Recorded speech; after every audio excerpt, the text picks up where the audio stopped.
The appraisal is the document used within the real estate industry to determine the value of buildings and properties.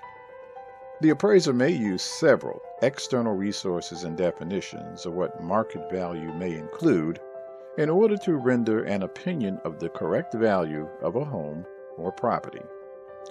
Instead of just examining the various parts of the property itself, an appraiser will also review and examine the surrounding neighborhood and anything else in relation to the property.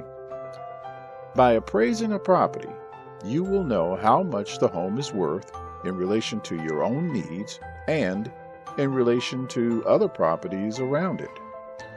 The process of writing an appraisal will usually take around 6 to 10 days.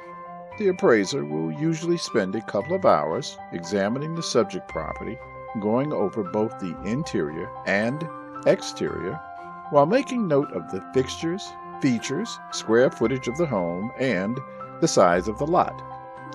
When it comes to property taxes, oftentimes an appraisal is used to determine the value of said property. Like an inspector, an appraiser will make note of any visible defects in their examination, such as a roof that's damaged or the condition of a boiler. But their goal is not to look for any specific problems from a structural standpoint. Their goal is to assign a value to the things they examine in order to come up with an overall market value for the property.